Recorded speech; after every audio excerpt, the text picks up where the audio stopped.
to introduce. Oh yeah, that's good. The recording, yeah. It's my pleasure to introduce Chris Godsil, our next speaker. Please, Chris, go ahead. Thanks, Gabriel. I'd like to thank the organisers, and in particular Ada, who I suspect did more than her share of the work. So I want to prove certain families of graphs don't admit perfect state transfer or things like this. The first half's talk I'm sort of setting up some machinery. So I'll define continuous walks, but I'll be doing it in terms of density matrices, which is not perhaps the most common formulation. So to define a continuous quantum walk, I need several parts. The first part is a Hamiltonian. Now, for a math teacher, this is easy. It's just an admission matrix, so there's no problems. And I've got a little example here. It's the simplest possible example, just the adjacency matrix for the creep graph on two vertices. Now, given the Hamiltonian, you can define a transition matrix, and I'll be doing that by U of t as exponential of I times t times h. Now, t is time, and for the h that I've chosen my example for, I can actually write down U of t explicitly. And so there it is. Now, U of t is unitary, and the condition that h be emission is exactly what you need to force U of t to be unitary. The point is that the U of t is controlling the evolution of the system, and in quantum mechanics, everything has to be, any evolution has to be unitary. Now, the quantum walk, well, you're going to you visualize yourself starting in some state and stopping at time t in some second state. And the questions you're asking about is, well, what sort of actual transitions can we realize? I'm going to represent states by density matrices. So these are matrices, rows and columns indexed by the vertices graph. They're quasi-semi-definite, and their trace is 1. Okay, and that's the only requirement. Now, most of the time, the density matrix we're using will be what I call a vertex state. I'm going to denote it by D sub A. And it's just the outer product of the standard basis vector E sub A with its transpose. So in the simplest case, it'd just be a 1 in the 1, 1 position and 0 everywhere else. So that's quasi-semi-definite, and its trace is 1. Okay, so that's what the states are. What does the unity matrix do to it? Well, if our initial state is D, I'm going to write D of t for the state at time t. And it's simply given by the conjugation ut d u to minus t. And I'll give an example shortly. A couple of things to notice here is clearly the D of t is going to have the same trace as D, so its trace is 1. And it's got the same eigenvalues as D because they're similar, so it's quasi-semi-definite. So this makes some sense. And so this setup describes any continuous quantum walk. So I promised an example. So I was working with K2, which is complicated enough. I'm going to take the vertex state, and then I can calculate ut d u of minus t, and I get this nice matrix of cosines and sines. Now, it's easy to see that the trace of that is still 1. I wouldn't swear to the quasi-semi-definite, but it's obviously got trace 1 by your standard trigonometric identities. So now let's look at what happens at certain times. Now, at time pi on 2, the cosine is 0, and so the d of c, or d at pi on 2, is 0, 0, 1, 0. And so this is a vertex state, but it's not the vertex state we started with. So we say that we have perfect state transfer from vertex 1 to vertex 2 at time pi on 2. Now, perfect state transfer is important and useful. It allows you to effectively copy states. The axioms of quantum mechanics prevent you there's no operation which takes a state and reduces 2 copies of it. But in some sense, perfect state transfer gives you a way around this obstacle. So we have perfect state transfer. So the understanding when I talk about perfect state transfer, what we normally mean is we start in some vertex state dA, and then at time t we stop and we discover in vertex state dB for a second vertex b. Now, we can get a bit more out of this example. At time pi, you see the matrix is 1, 0, 0, 0 until we're back where we started. So we've spent $1,000 of grant money to produce a machine, which does nothing after pi seconds. Now, if we return to our initial state, we describe this as periodicity. And periodicity is quite important, as we'll see, which is why I put in a little box. And so it's closely related to perfect state transfer. in this particular example, we also get symmetry behavior at time pi and 4. At time pi and 4, all entries of the DFT have the same absolute value. And this is called uniform mixing. And this is interesting and useful in some settings, but I won't be discussing it today. So this particular example manifests, perfect state transfer, periodicity, and uniform mixing. So I want to give a second example because I'll be talking about oriented graphs. So I said for the continuous quantum walk, I need to define a Hamiltonian. And the obvious one to use for me would be an adjacency matrix of a graph. Now, we can also, as Tina Tamon has pointed out, we can also use oriented graphs. So the simplest interesting oriented graph is a directed 3-cycle. Now, for an oriented graph, it's natural to represent it by a skew symmetric matrix. So if the arc goes from I to J, you put in a 1. If it goes from J to I, you put in a -1, and if there's no arc, you put in a 0. So the point about so for an oriented graph, this gives me a skew symmetric matrix, S, I'll call it the skew adjacency matrix, and S transpose is -S, is skew symmetric. Now, that doesn't help us very much. I need a Hermitian matrix, but the point is that S is skew symmetric, then IS is Hermitian. So we just use IS in place of the adjacency matrix, and now U of t is X with IT times IS, and the IS multiplied to give you -1, so you get X with -TS. And 2 remarks here. First is this is an orthogonal matrix, not just unitary. It's real and it's orthogonal.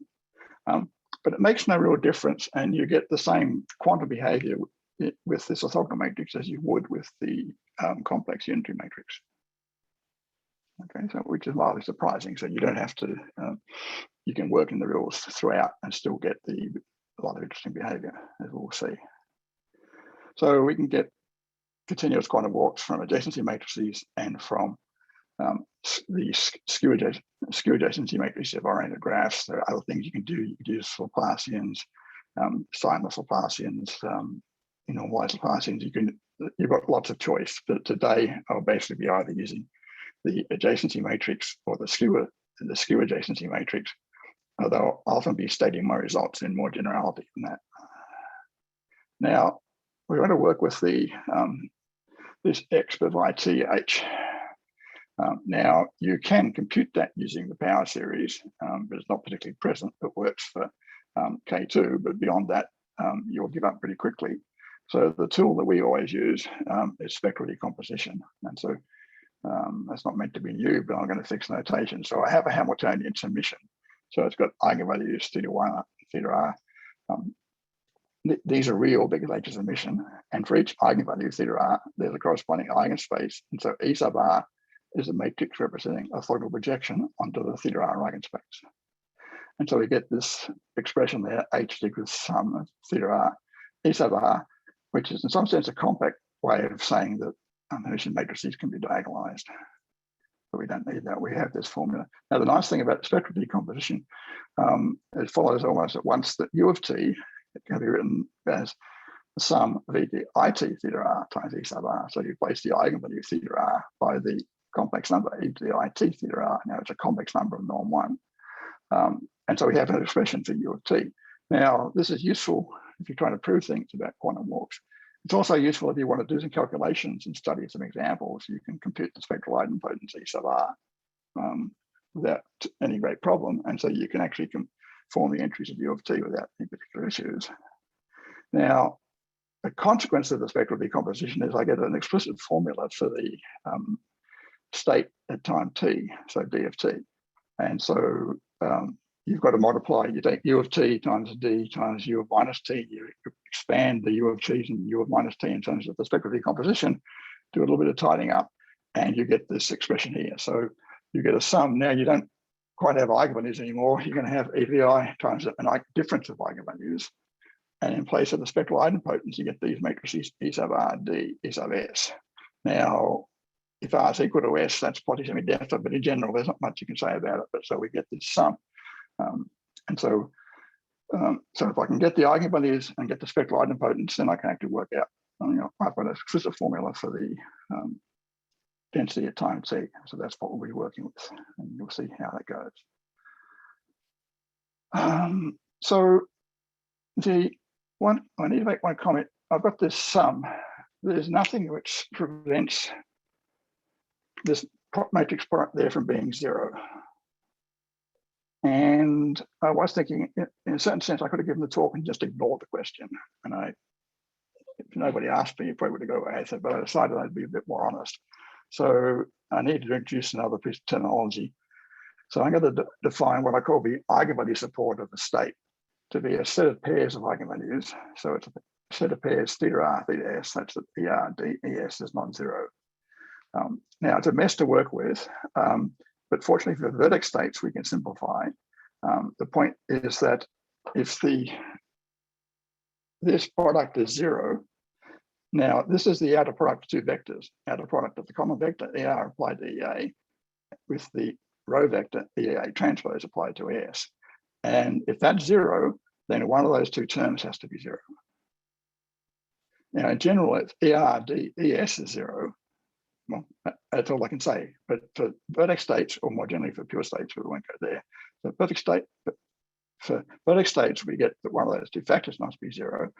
Now, well, I've written some stuff here, which is probably redundant, but the next thing I want to notice is that the AA diagonal entry of ER is actually equal to the squared length of the projection ER, EA. ER, little ea, is the projection of the standard basis vector little a onto the rth eigenspace. Okay, and so the AA diagonal entry of the idempotent is giving you the squared length of the projection, and so the we can read off when these things are 0 from the diagonal entries of the idempotent, and so well, whether you follow it or not, the conclusion is what we need. We can view the eigenvalue support of d sub a as just a set of eigenvalues theta r such that the AA diagonal entry of ER is not 0. Okay, so this is eigenvalue support. And so if your eigenvalues aren't in the eigenvalue support, they're not going to play any role in the various formulas. The question we're going to be dealing with is, to some extent, is when is the eigenvalue support the entire spectrum of the graph? In that case, I can do things, but that's the question we're going to deal with. So the eigenvalue, I'm not sure if it'll help or not, if you think of a model for a graph where you take metal rods and weld them together at vertices, and you tap it at a certain point, you'll get a noise, and that noise will be a mixture of sound to different frequencies. And those frequencies are given by the eigenvalues, and particularly if you tap it at a vertex, the frequencies that you observe would be exactly the eigenvalues and the eigenvalue support. So they do have kind of a physical meaning. Okay, so so at this point, I've talked about continuous walks, density matrices, and eigenvalue support. Now, I want to extract some consequences of perfect state transfer. If I want to try and prove that it occurs or doesn't occur, I need some more information. Now, if we have perfect state transfer from A to B at time t, then we get this expression here. The dB must be given by that sum on the right. That's just d of A at time t. Now, the trick here is to multiply both sides on the left by E sub k, on the right by E sub L. Now, E sub k times E sub r is 0 if k is not equal to r, and ek times ek is ek, it's idempotent. So if I do that, then the first equation implies this equation, that the ek dB el is equal to complex number times the ek dA el. And this is going to be true for all k and l. Now, the first thing I want to observe from this is just take the case where k is equal to l. Then this complex number goes away, it becomes 1. And we discover that the AI diagonal entry of ek is equal to the BB entry, diagonal entry of ek. So we have our idempotent, and we've got the diagonal, and we're saying that if there's PST from A to B, then the corresponding entries of that idempotent must be equal. And this must be true for all idempotents. Okay. Now, in fact, something stronger is true. What we can actually deduce is that the projection of E sub A, the projection E sub k times the E sub A, is a complex scale of norm 1 times the projection of EB onto the same eigenspace. So the first statement, in a sense, tells you that the two projections have the same length. The second statement is telling you that one is a complex number of norm 1 times the other. Now, if that holds, the jargon is the two vertices are strongly cospectral. So what I'm saying is we have this property of strongly cospectral.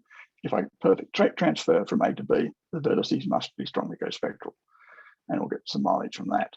Now, people have been working with cospectral vertices for donkey's years. It's an old term in algebraic graph theory. The strongly cospectral vertices were of no interest to the graph theorists until we started looking at quantum walks. There is kind of a physical interpretations of strongly cospectral, and I thought I'd sketch that briefly. I can define what we call an average state. Now, the point about these quantum walks is that they're not like classical walk. They don't converge to any stable state. They oscillate. But we can take a form of average, and that's what I've sketched here. So that's defining an average. And then but we know the d of t is given by this sum. So if we want to average d of t, we can average this term by term. When you do this, if theta r is not equal to theta s, the averages become 0. And so you discover that the average state is this given by this sum here, E sub r, d, E sub r. Now you can check that the is actually a density matrix. It's a mild exercise, or it follows some definition really. And the theorem is that vertices are strongly cospectral if and only if their average states are equal. And I don't think I'll bother with the proof of that. What time is it? 10:30. Oh, maybe. No, we'll leave it. Okay. So if we have perfect state transfer, then between two vertices, then those two vertices are strongly cospectral, which is a linear algebra condition. And we're working with continuous walks. There's two parts to it. One is the linear algebra, and the second is number theory. And that's what I'll talk about how this arises now. So this is periodicity. Now, we saw periodicity before with the continuous walk on K2 at time pi on 2, we had transfer from the first vertex to the second vertex. At time pi, we had no transfer. The state at time pi was the same as the initial state. So the first comment, and this goes back to the original papers and subject, if we have perfect straight transfer using adjacency matrix and between two vertices, then we have periodicity.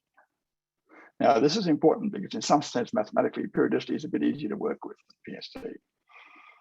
Okay, so it's useful if you're trying to search through a bunch of graphs to look for something interesting. You can first look for periodicity, and then once you've got some periodicity, you look for situations where it's perfect state transfer, for example. So let's, these lines here are just explaining the setup. Nothing's changing. I've got two vertices A and B distinct. I want the d sub A at time t to be equal to dB. And so I get this for my standard formula here for dB.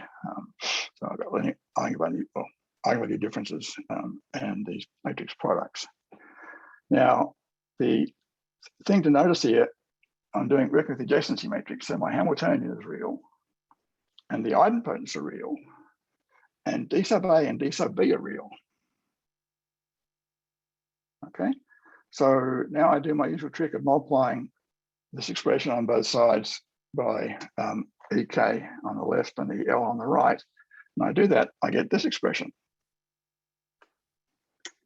Now, on the left-hand side, I've got EK real, dB real, EL real, so that's real. On the right-hand side, I've got EK, dA, EL, that's likewise real.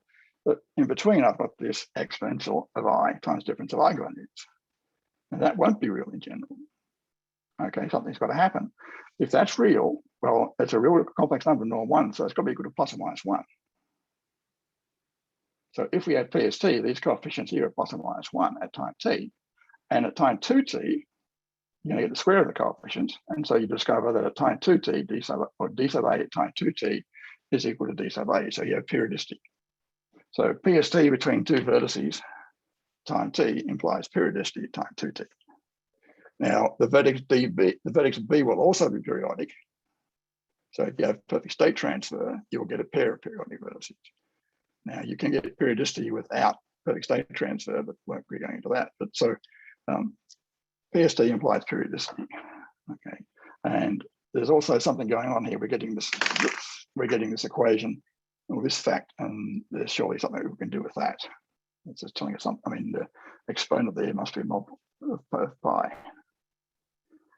Now, what I want to describe next is I'll talk about real states. In some cases, I need something more general. So I'm going to find a state to be algebraic if the entries of its density matrix are algebraic numbers. They satisfy a polynomial of rational coefficients.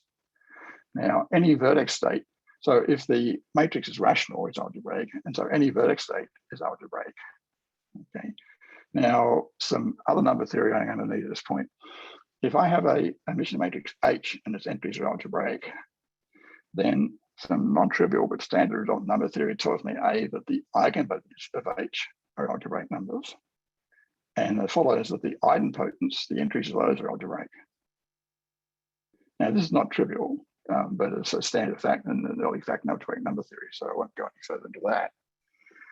And so using the same trick, multiply by on left by EK, multiply on the right by EL, I can deduce that if I Hamiltonian as algebraic entries and my states D and D tau are algebraic, then the exponential e to the IT theta r,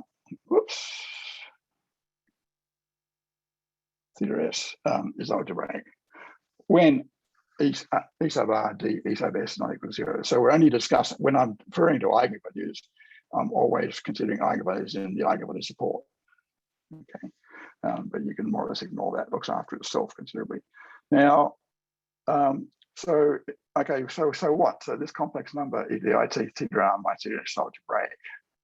Well, I want to expand things, make them more complicated. I can write e to the IT theta r minus theta s as a power of e to the I tau, e to the IT, sorry, times theta k minus theta l, raised to this power theta r minus theta s over theta k minus theta l. So that's a ratio of the ratio of differences of two eigenvalues. Okay. Now the point about this is that this is algebraic, and the eigenvalues are algebraic. So this ratio is an algebraic number, and from the Goldfein-Schneider theorem, that's not Gilbert and Sullivan. From the Goldfein-Schneider theorem, we know that an exponential alpha to the d is algebraic, implies that alpha is 0, 1, or beta is rational. And so the conclusion is that if we have, in this case, that this ratio must be rational. So in other words, if I get transfer from an algebraic state to an algebraic state at some time, then the eigenvalues in the eigenvalue support must satisfy this condition that the ratios of the differences must be rational.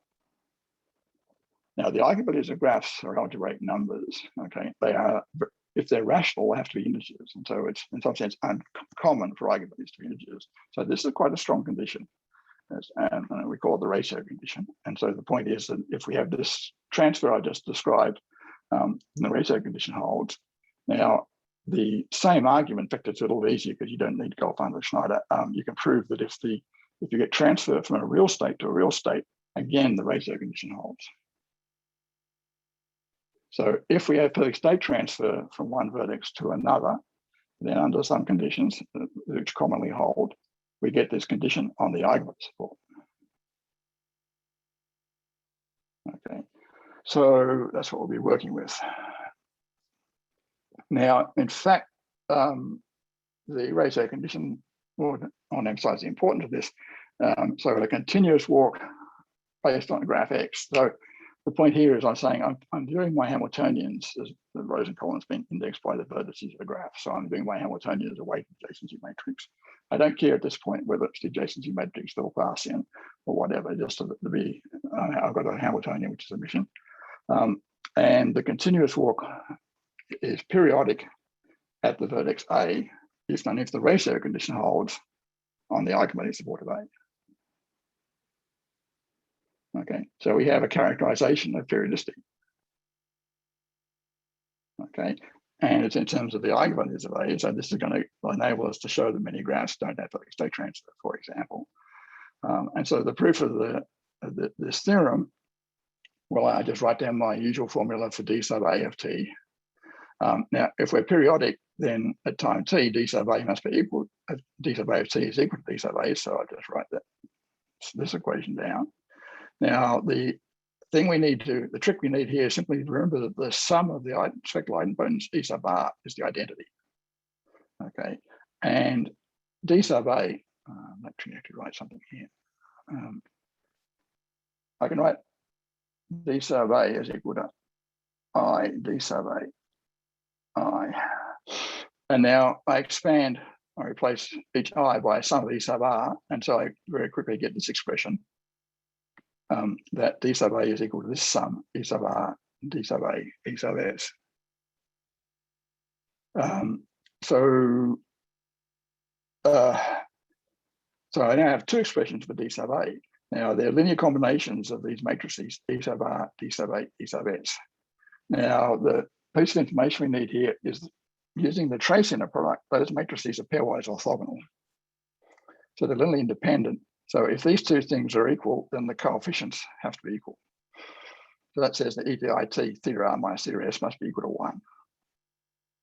So if we're periodic, EDI tau times tau, EDI tau theta R minus theta S must be equal to 1. And this is not hold for all R and S such that we're in the eigenvalue support. And so that tells us that tau times theta R minus S is 2 pi times some integer. And now when you take the ratios, the taus go away, the pi's go away, and you conclude that theta R minus theta S over theta K minus theta L must be rational. And this works in both directions, but we won't fuss with that now. It's okay, it's written. So periodicity corresponds to ratio condition on the eigenvalue support. Okay, now you can get periodicity. Okay, no, leave it at that. I wanted to give one more advertisement for periodicity, and to do that I need another concept. So I've been talking about vertex states. Now it's some natural generalizations. I wanted to find a subset state, so I've got a graph X with a subset S of its vertices, and I'm going to just define I want to define a subset state, so it's going to have to be a density matrix. Okay, well, I'm going to make it easy. It's going to be diagonal. The diagonal entry, the AA entry is going to be equal to 1 over the size of the set S if the A is in S and 0 otherwise. So this is a diagonal matrix with trace 1, and the diagonal entry is not negative, so it's positively definite. So this is a density, and I'll call this a subset state. And the point is that subset states are periodic. Well, you get the equation D sub S equals UT, ds u minus t, or equivalently if ds and ut commute. Now, since u is diagonal, we can sort of ignore the scalars and just view it as a 0, 1 matrix. We see fairly quickly that if ds is periodic, then u of t must have a block structure where with a k by k block u1 and an n minus k by n minus k block u2, and both those blocks must be unitary. And so the periodicity tells us something about the structure of u of t at the time the periodicity happens. The interesting special case, well, first thing is if, in a sense, one of the things happens is if A is a vertex in S and S is periodic at time t, then this would be something like this is D sub A of t. And so D sub A of t has a block structure as well. Okay. Now the case that most interests is when S consists of exactly 2 vertices. In this case, we would say that the pair AB emits fractional revival, and that's top work gone into and may well come up again during the course of this workshop. So I've covered all the theory that I wanted to, and so now I want to talk about some applications. Now, I've been discussing perfect state, and well, Alistair Kay proved that if you have perfect state transfer from a vertex A to vertex B, then the time it happens must be half the period of the vertex A. And so a consequence of this is if you have PST from A to anything, it must go to B. And so this is often called monogamy of perfect state transfer. So if you're working with the adjacency matrix, you can get PST from one vertex to at most one other vertex. But Tane noticed that we can do a lot better with oriented graphs. So the terminology here is we say we have universal perfect state transfer, if for each two vertices A and B, there's a time t such we get transfer from A to B. Now, this is being very greedy, but it does happen. And here are two examples. The first example is simply just take K2 with the adjacency matrix, and you get universal PST there for what it's worth. The second example is the directed 3 cycle. And so you get transfer from 0 to 0, 0 to 1, and 0 to 2 at the times indicated here. Okay, maybe I'll clear that and use the fancy pen. So you get universal PST. Now the question, it's a nice thing to happen. So the question is, can it happen again?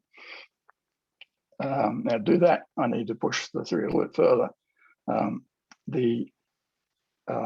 The point is, if you're going to get universal perfect state transfer, then the Hamiltonian's got to have some special properties. And what I'm going to do here is to work out some one of these properties. So I'm going to say a matrix is walk regular if the diagonal of it for each k, the diagonal of h to k is constant. Now, normally this is applied to h being the adjacency matrix to a graph, but that doesn't play a big role. So the important thing that h be emission, that's enough. And the claim is that if we have a walk with Hamiltonian h and it bits per universal perfect state transfer, then h is walk regular with simple eigenvalues. And the eigenvalue support of a vertex is the entire spectrum of h. So that's the, and so these are linear, these are linear algebra conditions that you deduce from the fact that you get the graph is walk regular. And maybe I'll sketch this. So I'll go through the simple eigenvalues. So we have the spectral decomposition for u of t. Oops, I'm going to mess it up again. Okay. And if we have PST, then as we saw before when I was talking about strongly co-spectral, we get that E sub r, E sub a is sigma r for some complex sigma r of norm 1 times E sub r, E sub b. So what this is telling me is that the B column of E sub r is a scalar multiple of the A column of E sub r. And since we have universal PST, this is true for all vertices B in the graph. And so all columns of E sub r are scalar multiples of the first column. And so that tells me that E sub r has rank 1. And that tells me the eigenvalues are simple. Okay. And there's an aside here. It's long been known that if you have a walk regular graph, a graph where the adjacency matrix is walk regular and the eigenvalues are simple, have the most 2 vertices. So we're not going to do any better using the adjacency matrix of a graph. So our only hope is to skew adjacency matrix, and I'm going to spoil that shortly. Now, I won't go through the details here. We can also see that if in the situation we have, that the diagonal entries of the idempotents must all be equal to 1 over the number of vertices. The trace is 1, and the diagonal entries are all equal. So they're all equal 1 over n. So diagonal of E sub r is constant. And that's what implies the walk regularity. And also the fact that I'm going to need is that the eigenvalue support of the vertex is the spectrum. Now, I need this because I have conditions on the eigenvalue support. If I get state transfer or periodicity, I have the ratio condition. Okay. And so if I'm going to use that effectively, it's the easiest if the eigenvalue support is the entire spectrum. Now, so there are 2 comments. So the first thing is, this is an important consequence of the ratio condition. So if the ratio condition holds at a vertex A and the coefficients of the Carriage polynomial of H are rational, then the eigenvalues and the eigenvalue support have this nice form. Okay, so they're at worst quadratic irrationals. Okay, now this is a non-trivial result which you get by throwing some field theory at the ratio condition. Okay, and so the point here, A is an integer, B sub r is an integer, and delta is a square-free integer. Now, from this, you see it follows the difference between any 2 eigenvalues and the eigenvalue support must have size at least square root delta. Now, you would say, no, square root delta on 2, but square root delta on 2 is not an algebraic integer. And so you can actually get that the difference is at least square root delta. So the eigenvalues and the eigenvalue support can't be too close together. So that's given to us by this field theory applied to ratio condition. Now there's a counterpart to this. Well, actually, there's some examples. I just worked out P2, P3, and P4. And you can see that the eigenvalue, well, for P2 and P3, the eigenvalues satisfy that form I just showed. The ratio condition doesn't hold for P4, and so that gives you a difference of the first and last divided by the second and third is not rational. So to use that result, well, I've got a counterpart tool, which I'll call a gap lemma. So I'm going to assume I've got a Hamiltonian H. Its diagonal entries are 0, and the off-diagonal entries have norm 0 or 1. Okay. And if sigma is the minimum distance between two distinct eigenvalues of H, then sigma squared is less than or equal to 12 over 1 plus Vx. So if sigma squared is 1 or more, the number of vertices of X must be at most 11. Now, so I'm going to drag you through the proof. So I'm introducing a matrix here. So it's the difference of the share products, the tensor products, H tensor I and I tensor H. Now, if I do that, M star M can now involves 4 terms, but I'm going to take the trace of M star M. Now, since H has got trace 0, H star's got trace 0, the trace of the last 2 terms is 0, so they go away. And the trace of the first 2 terms, each of those has trace n times the trace of H star H. So we get the trace of M star M. We don't really care about M, we're trying to work with Hamiltonian. The trace of M star M is 4 times the number of vertices times the number of edges. So we have an expression for trace M star M. Now, we can also, the trace of a matrix is the sum of its eigenvalues, and the eigenvalues of M are the eigenvalue differences. That's why we introduced it. Its eigenvalues are the differences of the eigenvalues of Hamiltonian. So the trace of M star M is the sum of the squares, the eigenvalue differences. And so what this tells us is that the sum of the squares, the eigenvalue differences for the graph is 4 times the number of vertices times the number of edges. Now, if the eigenvalues of the graph aren't distinct, then my gap lemma is already true, sigma is 0. So we can assume they're distinct and assume that they're theta 1 through theta n in increasing order. Then the difference, theta s minus theta r, is at least s minus r times sigma. And so the sum of the squares of the eigenvalue differences is equal to this. And so this is just a sum of squares of differences of integers 1 through n. And by high school algebra, you can work out that it's n squared times n squared minus 1 is 6. And so we put it all together, we get this here. And when you unpack it, we get the conclusion that sigma squared is less than or equal to 12 over n plus 1. Okay, so we have 2 things going for us here. We have the characterization of the eigenvalues of Eigenvalue Support, which is guaranteeing that they can't be too close. And we have this gap theorem that says if the number of vertices are large, then they can't be too far apart.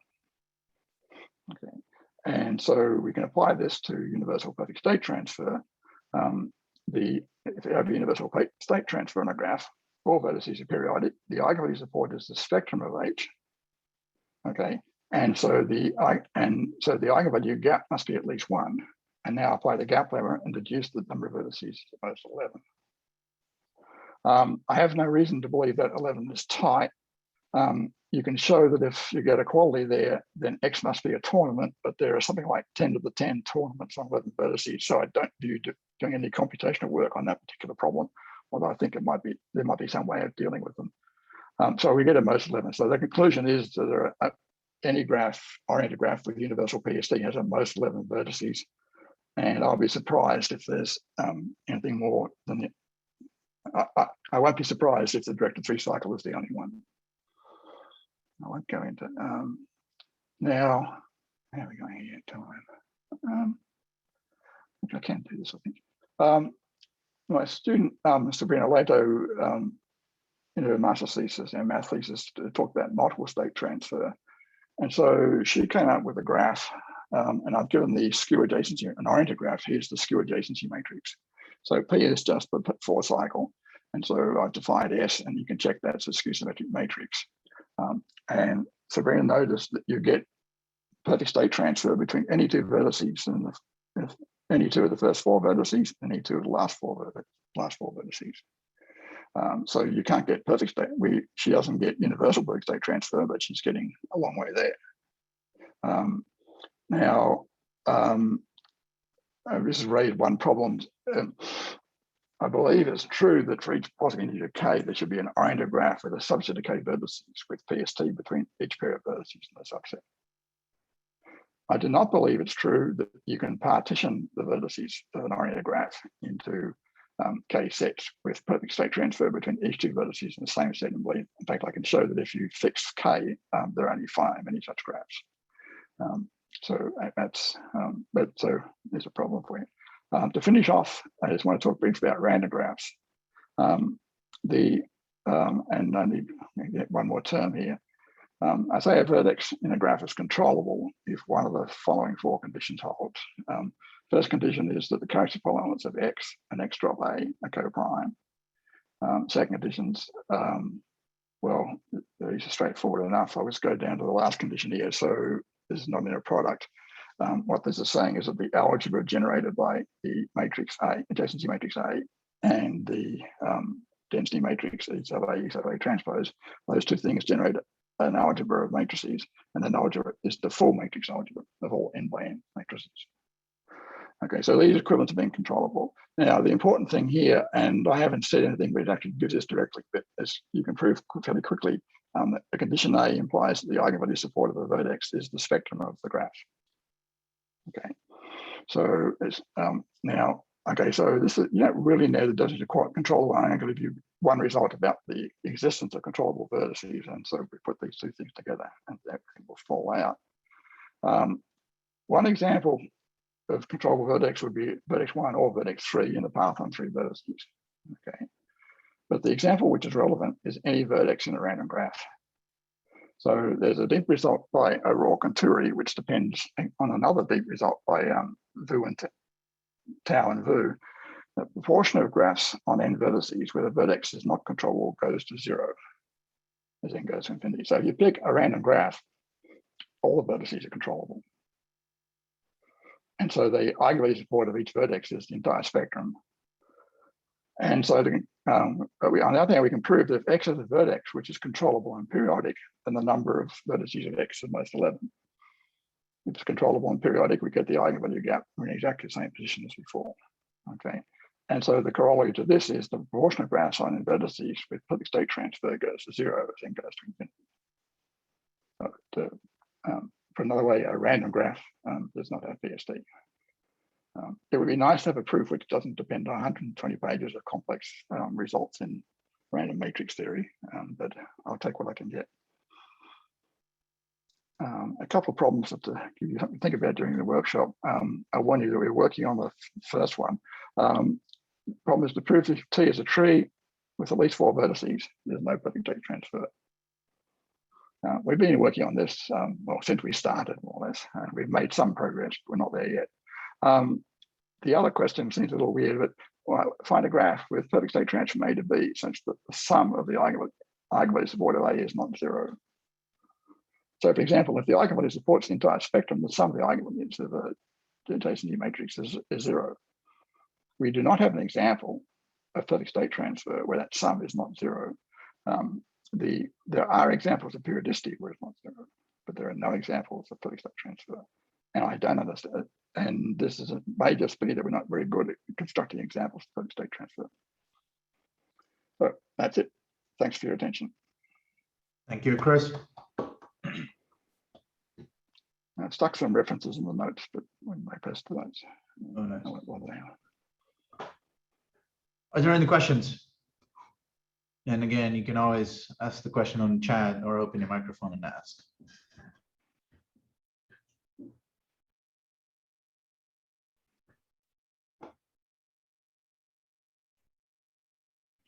Okay, so let me start. I actually do have a question. Chris, when you listed your first problem on that you believe there should be constructions of graphs with sets with the k-versus pairwise PST, do you think we could be able to actually bound the size of the graph? I mean, similarly, in universal PST, the graph's at most 11 verses, so a fraction of the total number of verses, the graph has to, I don't know, size at most something. I'm not sure about that, which is one reason why I didn't put it in. We don't know very very much about PST and oriented graphs. Unless Tino did some calculations and he hasn't told me. So he was interested in, well, he was interested in universal perfect state transfer and universal pretty good state transfer and things like this. So I don't think there's been much in a way of searching for just investigating perfect state transfer on oriented graphs. Sabrina did the work through the oriented graphs up to 6 vertices. The thing to bear in mind is there are a lot more oriented graphs than there are regular just graphs. And so we can sort of regularly work with graphs with up to 10 vertices. We might need a long coffee break if we're going to run 10 vertices, but if you start doing oriented graphs, it gets much, much slower. So we don't have as much data. And so that's comment number 1. I think there's a problem.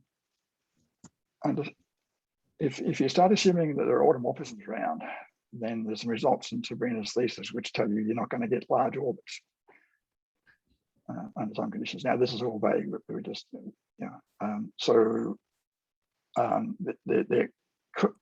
could be results of that type. My feeling is, though, that you probably should be able to get, well, actually, I suppose we can use Cartesian products to get universal PST, to get, well, PST between blocks. So maybe I forgot that. Maybe that's not it. But we, the long and short is we have very little data about what the occurrence of perfect state transfer on oriented graphs. Okay, thanks. Are there any more questions? I have a question. So the last open problem, it's new to me. Can we say anything about vertices where the sum of the eigenvalue support is 0? Is there anything structurally that we can say about these vertices, or anything special? Well, I could quote you something about the characteristic polynomial of x drop a, but I don't know. That would just be restating the problem in slightly different language. So actually, no, it's not quite true. It's the race. Yeah. No, I mean, this is something we never thought about for very long at any point. We realize it's a problem. It makes your life easier because, well, I avoided this by talking about density matrices, but if you work with vectors in complex space and in the place of density matrices, then you suddenly discover you've got these phase factors to bother you. And so this condition tells you that your phase factors would be a root of unity if the sum of the eigenvalue support is 0. But since phase factors aren't physical, you can't observe them. It's a bit reluctant to state things in terms of that. But the simple answer to your question is no, I don't have any combinatorial information that I can deduce from this. Perhaps should mention we can actually generate these examples if we're allowed to put weights on the edges, right? So yes. Thank you. A follow-up question to that, Chris. But there are examples known with ABPST such that they don't have full eigenvalue support at A, right? Yes. Yeah. I mean, in fact, in general, when you get in general, I'd say the eigenvalue support is a proper subset of the spectrum. In fact, because the theorem is that you basically can't get. I said to you, if you had a graph with a periodic controllable vertex at the most 11 vertices. In fact, if you have a graph with a periodic controllable vertex, you can prove it's got at most 3 vertices. Okay. But if you have a bipartite graph, isn't it that the eigenvalues and the eigenvalue support, they're still symmetric around 0? Yes. So yeah. So a lot of our examples are bipartite, so they won't ever have the property. Yeah, so for a bipartite graph, we can actually prove that this cannot happen. So a graph so that some of the eigenvalue support is not 0, and PST cannot be bipartite. Yeah, I mean, Alistair K worked out the phase factors, and that's essentially equivalent. The easiest way to construct these graphs with ABPST and A not containing the full eigenvalue support is to get a sort of like hypercube and then simply mesh the edges between the classes, maintaining the actual partition, of course. Then you create a bunch of new eigenvalues, but none of them are in the support of the extreme vertices. Right?